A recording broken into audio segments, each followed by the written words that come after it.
Tahun 1956 Presiden Soekarno mengunjungi Amerika Serikat untuk pertama kali. Kehadiran pemimpin Indonesia ini cukup menjadi perhatian masyarakat AS. Tak cuma mengadakan pertemuan resmi, Presiden Soekarno juga menghadiri sejumlah pesta. Yang paling meriah adalah pesta di Hollywood yang digelar oleh Eric Allen Johnson, Presiden Motion Picture Association of America, MPA. Johnson mempertemukan Soekarno dengan bintang-bintang Hollywood yang saat itu sedang naik daun.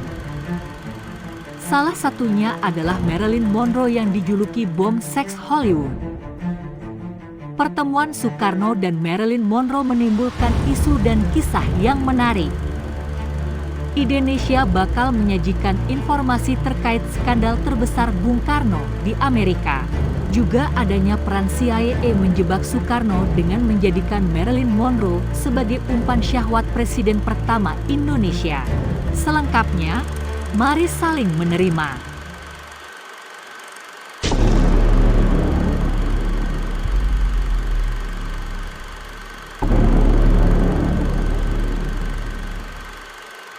Dalam buku Goddess: The Secret Life of Marilyn Monroe yang ditulis Anthony Summers, ada bagian yang menyebut tentang sebuah hubungan khusus yang terjalin antara Bung Karno dan Marilyn Monroe. Namun Dr. Lambert Giebel, penulis buku Soekarno 1901 hingga 1950 dan Soekarno 1950 hingga 1970, mengatakan sangat sulit dikonfirmasi, apalagi untuk dibenarkan. Pertemuan itu terjadi berkat andil Joshua Logan, sutradara film Bus Stop yang diperani oleh Marilyn Monroe. Logan bertemu Bung Karno ketika mengunjungi dan bertemu sekitar 200 pekerja film di Hollywood. Logan membiarkan spekulasi sensitif beredar di kalangan wartawan dengan menyatakan, "Saya pikir mereka berdua melakukan pertemuan lanjutan setelah pesta itu," kata Logan.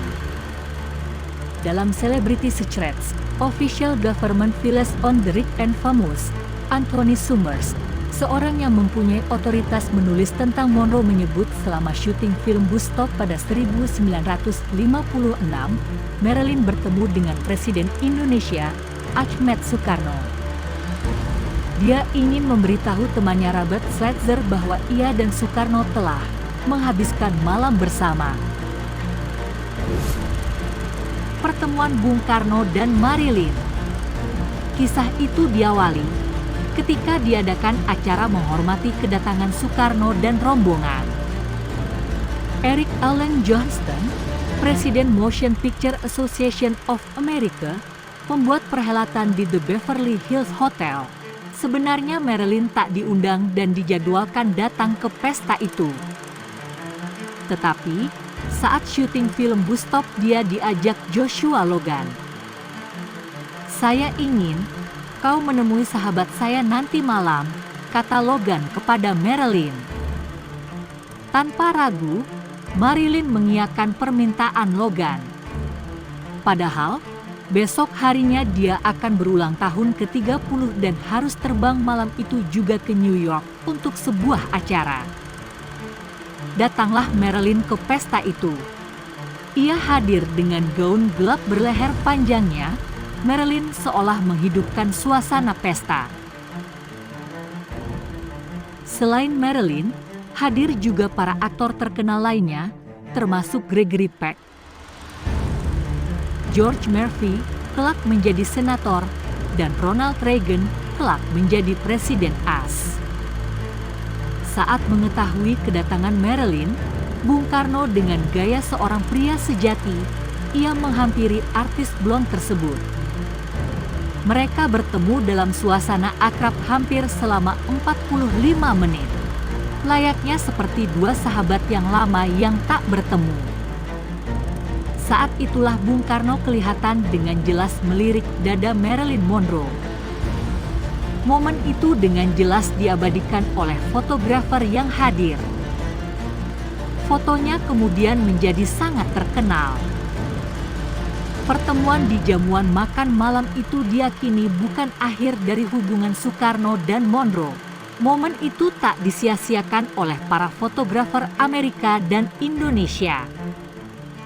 Marilyn dengan basa-basi mengatakan dia menyesal tak diundang ke pesta itu. Namun, Soekarno tak peduli dia diundang atau tidak, asalkan sudah bertemu dengannya. Tujuan saya datang ke Amerika, antara lain untuk menemuimu, kata Soekarno. CIA jebak Bung Karno dengan seks. Dalam buku ini, Nick dan Nicholas juga mengungkapkan adanya rekaman antara 1957 dan 1958 yang mengindikasikan keterlibatan CIA dalam segala bentuk kejahatan untuk menumbangkan Soekarno yang dipandang as bertanggung jawab mengarahkan negaranya pada komunisme. Kendati demikian, ketika as merasa perlu untuk mengambil hati Soekarno, CIA pun untuk menggunakan seks sebagai jebakan. Marilyn Monroe adalah salah satu umpan dari rencana besar itu. Menurut Joseph Smith, mantan pejabat CIA di Asia, dikutip dari buku Goddess, The Secret Lives of Marilyn Monroe, konon memang ada pertemuan lanjutan antara Soekarno dan Monroe setelah malam itu. Dan ada upaya untuk membuat Soekarno terus bersama Monroe. Pertengahan 1958, saya mendengar ada rencana untuk membawa mereka bersama ke ranjang, tulis Joseph Smith di buku itu. Beberapa sumber S juga mensinyalir Marilyn sebagai seorang artis yang sengaja direkrut CIA untuk menaklukkan Soekarno. Soal kebenaran pernyataan Smith itu sampai sekarang masih jadi misteri. Begitu juga soal kebenaran informasi Monroe dekat atau merupakan agen CIA. Monroe meninggal 5 Agustus 1962 dengan kondisi tanpa busana dan botol obat tidur di sampingnya. Begitulah kisah dugaan skandal terbesar Soekarno di Amerika. Benarkah Marilyn Monroe berbagi ranjang dengan Bung Karno? Bagaimana menurut kalian?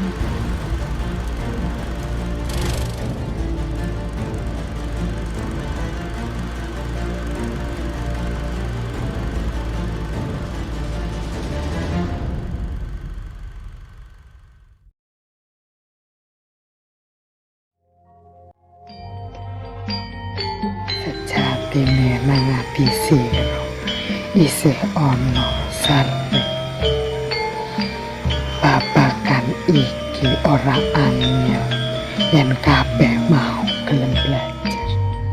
Ana kidung ing kadang mati, namung tuwa ing kawasanira nganakaken proklamasi kami bangsa Indonesia terutama aspirasi rakyat untuk mengadakan reformasi di segala bidang kehidupan bangsa dan negara.